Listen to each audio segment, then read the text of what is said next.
Surgiram grandes líderes africanos que marcaram a história com as suas ideologias e os seus movimentos. Hoje, vamos conhecer alguns deles. Eu acho que a maior herança que Nkrumah deixou para nós foi o orgulho em nós mesmos, como africanos. O que ele chama de personalidade africana. Que você deveria ter orgulho de ser africano e que os africanos são capazes de fazer coisas para eles mesmos. O primeiro presidente senegalês foi um poeta. Léopold Sédar Senghor foi o primeiro africano a entrar para a Academia Francesa de Letras. O homem deve pensar pela sua cabeça e deve poder andar pelos seus próprios pés.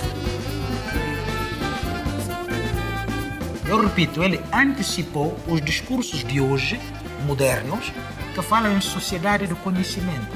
Conhecimento como força produtiva essencial. Somente homens livres podem negociar. Prisioneiros não podem fazer acordos. Sua liberdade e a minha não podem ser separadas.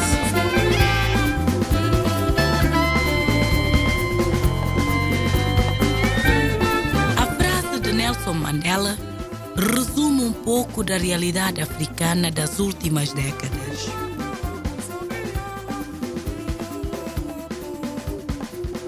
As lutas, revoluções, golpes e conflitos em países africanos são parte de um processo pelo qual a Europa e as Américas passaram séculos atrás.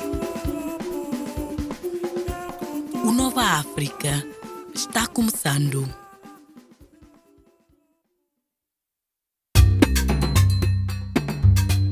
Liberdade e Justiça junta o monumento erguido em Gana para lembrar o fim da colonização inglesa. Está o busto do idealizador e líder do movimento de independência ganense, Kwame Nkrumah.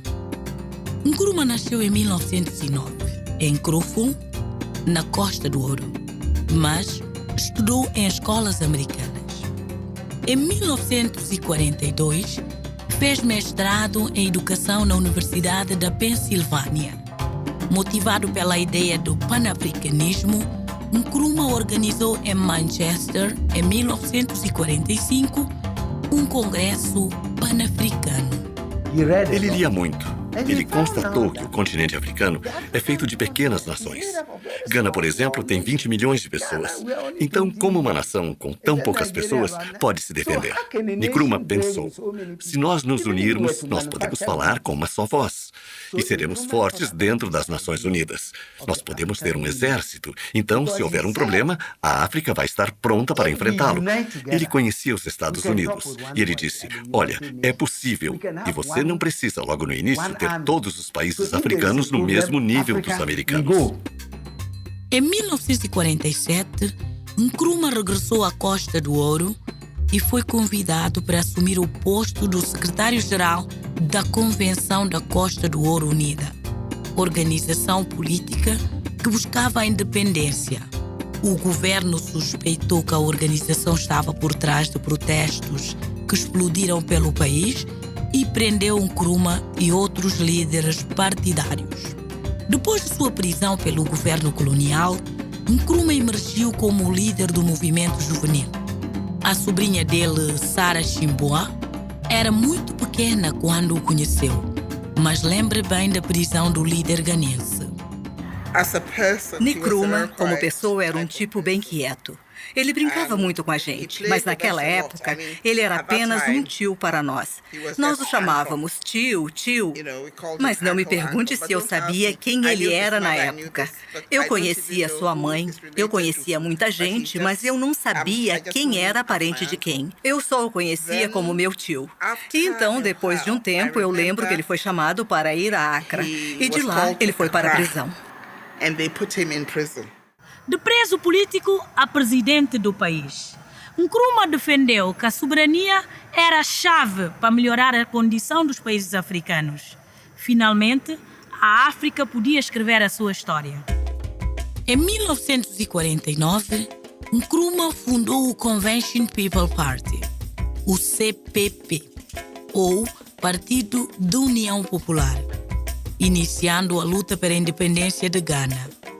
Em 57, conseguiu a independência do país, dando-lhe o nome de República de Gana, a primeira nação africana a se libertar da colonização. Mas após a independência, a economia do país vai mal. Nkrumah sofre 2 tentativas de assassinato. Ele estabeleceu o ato de detenção preventiva, tornando possível que se prendessem acusados de traição sem o devido processo legal. O presidente tornava-se ditador. Em fevereiro de 1966, enquanto Nkrumah estava em uma visita de Estado ao Vietnã e à China, seu governo foi derrubado por um golpe militar. Nkrumah nunca mais voltou para Gana. Viveu no exílio na Guiné-Conakry. Kwame Nkrumah morreu de câncer de pele em abril de 1972, em Bucareste, na Roménia, com 62 anos de idade. Nkrumah foi o primeiro presidente de Gana. Ele lutou por nossa independência, mas ele era também um ótimo homem, e não só para Gana, mas para todo o continente africano.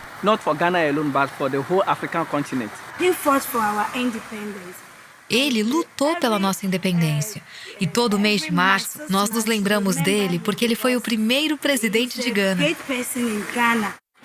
Eu acho que a maior herança que Nkrumah deixou para nós foi o orgulho em nós mesmos, como africanos. O que ele chama de personalidade africana. Que você deveria ter orgulho de ser africano e que os africanos são capazes de fazerem coisas para eles mesmos. E não há diferença entre o homem negro e o branco. Tudo depende de sua consciência. Nkrumah deixou essa autoconfiança no povo negro para continuar indo para frente e não desistir. Na verdade, se você persiste no que você quer fazer, você não desiste. Dizendo que mesmo se houver tempos difíceis onde você cai no chão, você deve se erguer e levantar. Em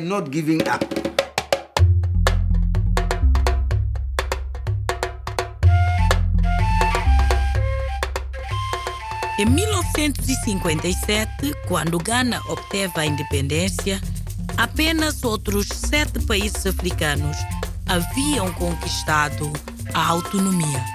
Todo o restante do continente permanecia sob o controle das potências europeias. 3 anos após Gana se libertar do colonialismo britânico, foi a vez da França perder uma das suas colônias na África. Um processo em que a participação do intelectual tornou-se fundamental. O primeiro presidente senegalês foi um poeta. Léopold Sédar Senghor foi o primeiro africano a entrar para a Academia Francesa de Letras e um dos fundadores do movimento da consciência negra, La Negritude.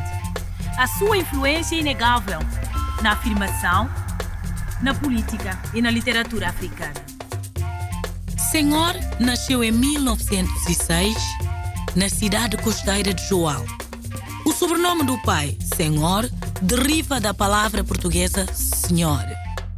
Em 1928, foi estudar em Paris, onde entrou para a Sorbonne, tornando-se o primeiro africano a completar uma licenciatura na Universidade Parisiense.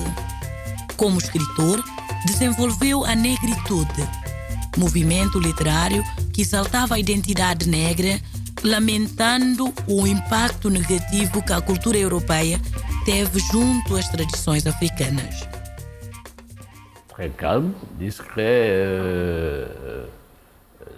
Ele era muito calmo, discreto, digno, metódico e com uma educação impecável.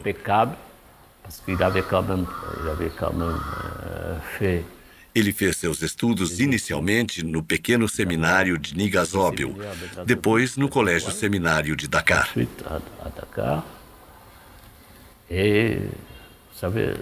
É uma instituição muito rigorosa. Ele foi embora para a França com 22 anos, onde foi educado nesses hábitos de rigor, de habilidade. Isso fez dele o pai da nação senegalesa, trazendo para nós a organização e o método. De rigueur, de maîtrise, je crois.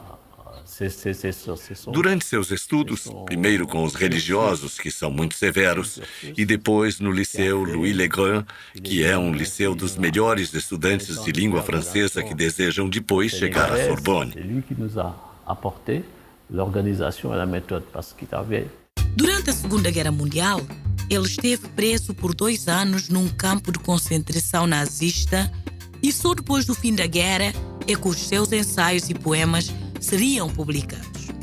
Moussa Mbengue vende livros pelas ruas de Dakar e tem entre os seus exemplares da poesia do Leopoldo Sédar Senghor, que gosta de declamar. O dia inteiro, nos longos trilhos estreitos. Vontade inflexível no langor de areia, através do Caio-Baô e da secura, onde se torcem os braços e os baobás com angústia. O poeta chegou a comparar o povo senegalês com o baobab, uma árvore bem considerada aqui no Senegal. As suas raízes bem assentes no chão, o seu tronco e os seus ramos que representavam as culturas e as diversidades religiosas e étnicas do país. Entre 1948 e 1958, Leopoldo foi deputado senegalês na Assembleia Nacional Francesa, sendo o primeiro negro a ocupar o cargo de deputado no Parlamento. Quando o Senegal foi proclamado independente, em 1960, por conta de um apelo feito por Leopoldo ao então presidente da França, Charles de Gaulle, Senghor foi eleito por unanimidade presidente da nova república. Ficou no cargo até final de 1980, graças a reeleições sucessivas. Senghor a été éduqué, je vous l'ai dit tout à l'heure, dans les universités. Senghor foi educado em universidades francesas e lá ele havia aprendido sobre o que era a democracia. E quando ele, um pouco antes de se tornar presidente da República, ele ajudou os senegaleses a compreenderem que a guerra não leva a nada e de que não serviria para nada adquirir o poder pela guerra. Os outros dirigentes africanos criticavam o pacifismo dele. E Senghor era um revolucionário, mas não um revolucionário violento. O que ele queria não era um combate com o colonizador. Ele queria uma espécie de vida comum, uma comunhão com o outro. Ele teorizou isso com o que chamava de a civilização do universal. Ele sonhava que brancos, negros e amarelos pudessem se unir para criar a civilização do universal. Nela, todos os povos seriam atraídos não pela guerra, mas pela conversa, pelo diálogo. Em 1980, Leopoldo Sédar Senghor deixou o poder por vontade própria. 4 anos depois, se tornou o primeiro negro a entrar para a Academia Francesa de Letras. Teve o nome lembrado várias vezes como candidato ao Prêmio Nobel de Literatura. Morreu aos 95 anos, em 2001, na Normandia, França. Desde então, é lembrado como um dos grandes líderes do continente africano e do mundo. 50 anos depois, a gente percebe que ele tentou dar ao Senegal as bases da democracia, sobretudo com uma prática de gestão dos assuntos do Estado que fazem com que hoje todo mundo peça que a gente recoloque como prioridade o escritório de organização e método, onde ele tentava formar um modelo de gestão da coisa pública. Senghor hoje tem só uma casa no Senegal, em Dakar, que se chama Les Dents de la Mer, os dentes do mar. Aí vocês podem perceber que poucas pessoas que ficaram 20 anos no poder podem dizer que depois disso só tem uma casa.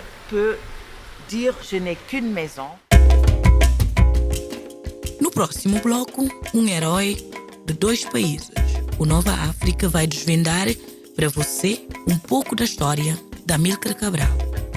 Não perca, daqui a pouquinho.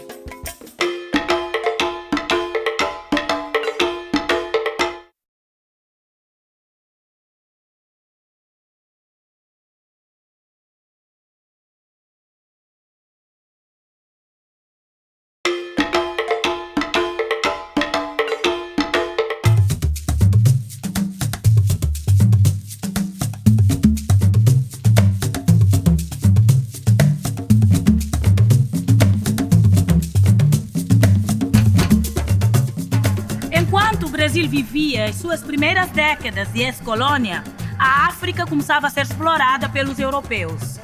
Em 1885, durante a Conferência de Berlim, a África foi dividida, ou seja, repartida entre a França, a Inglaterra, o Portugal e outras grandes potências da época.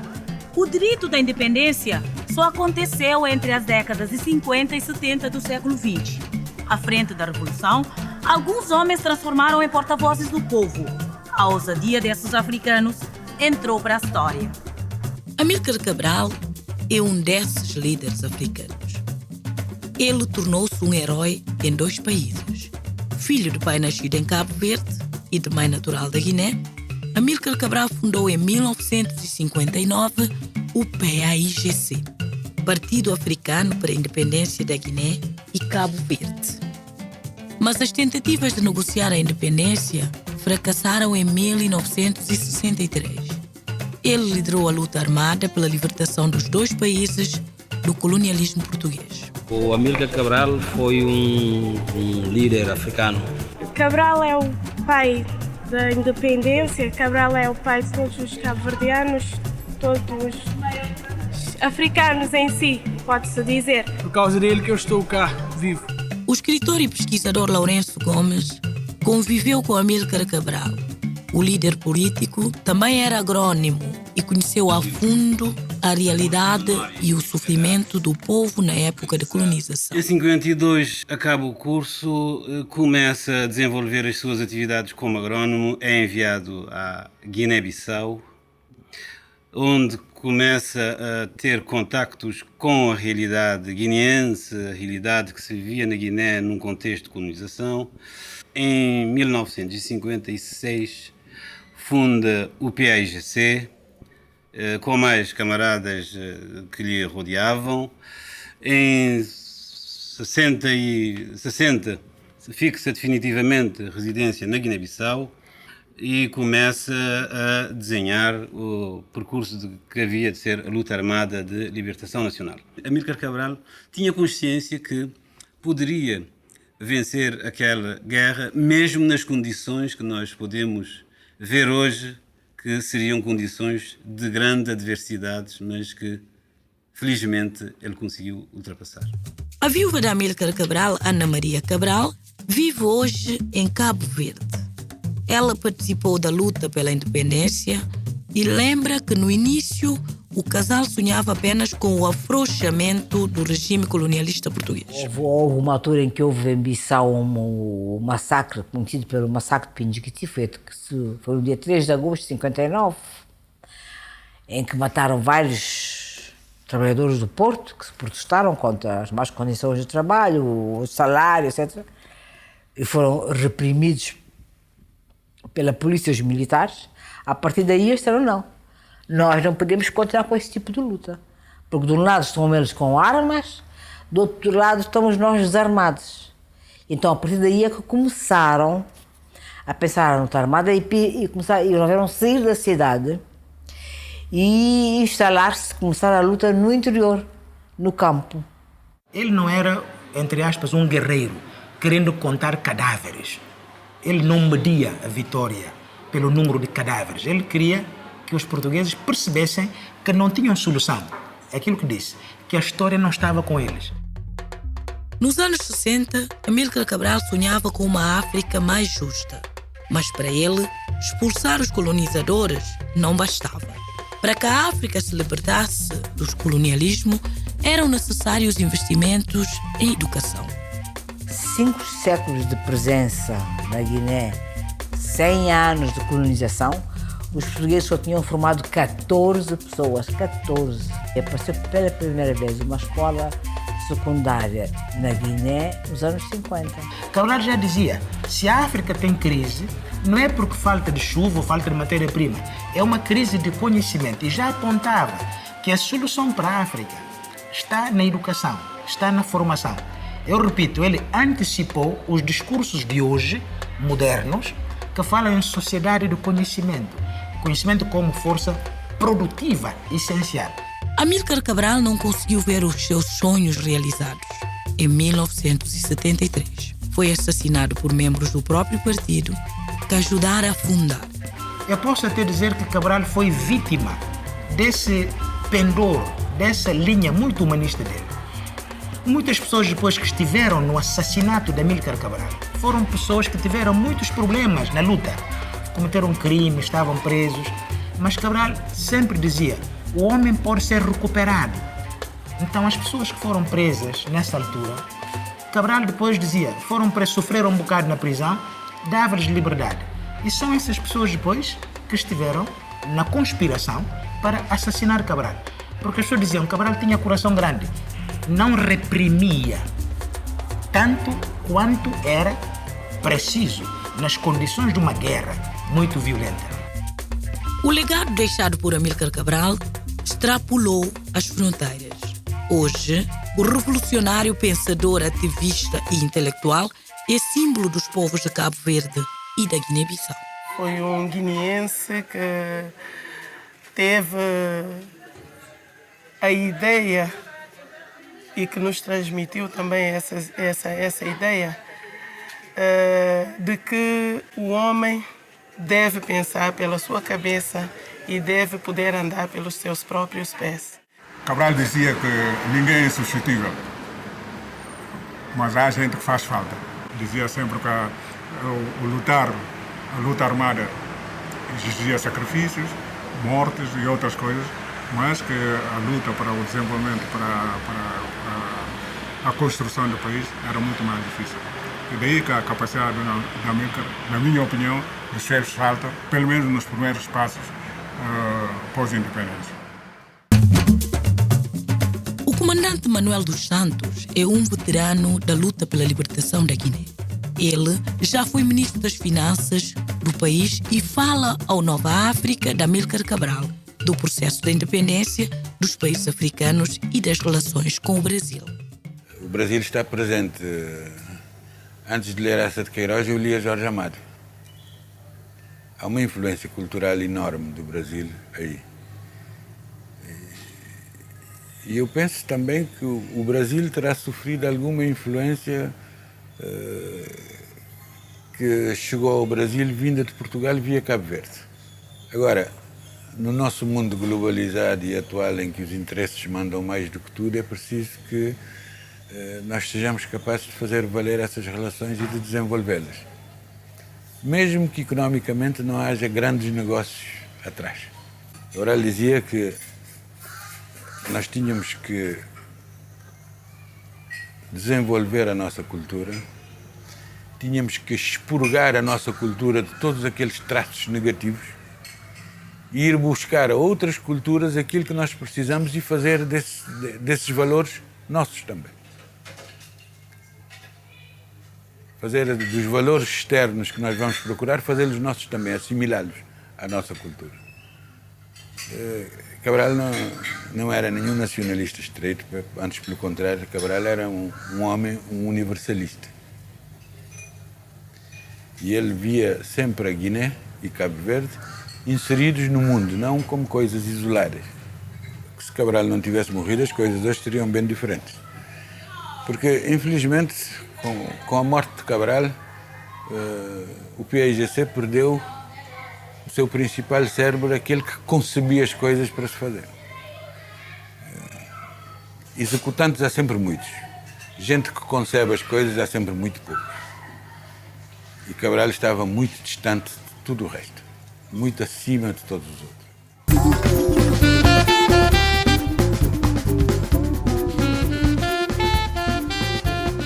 Na Guiné-Bissau, a produção de panos artesanais é uma tradição. Aqui, eles são chamados de panos de pente. O nome vem dessa parte do tear usado no país. As etnias de papéis e majaco são as principais responsáveis pela produção e os panos podem ser encontrados em pequenas lojas como essa na capital Bissau. Bom dia, bom dia. Esse pano, o que é que fala deste pano? Eu gosto das cores, mas não sei do que é. O que é? Caranguejo? Esse é para casamento. Um pano para casamento? Como casamento, festa. Todas as festas? Sim. Por isso é que tem várias cores. Pode fazer roupa, calça, camisa, fato forrado, tudo mais. qual é o pano que mais vendes aqui? Chama-se Lancon. Lancon, o que, Lancon que significa? Um pano de cerimônia de etnia papel. Ah, ok. Parenteiro. Então esses panos que são assim bem compridos, como vocês estão a ver, chama-se Lancon. Quanto metro de Lancon tem? 3 metros. Lancon costuma ter 3 metros de comprimento. É um pano que se pode usar para fazer, portanto, cobertores de cama, depende das cores. E os mais escuros se usam nos funerais da etnia Pepel, Manjaca e talvez Balanta também. Todos. Portanto, é um pano bem conhecido. E os régulos também, que são os reis, usam também esse pano, é a roupa dele. O uniforme deles é sempre com este pano assim, arrumado. Que lindo, né? Valeu. Arrasei.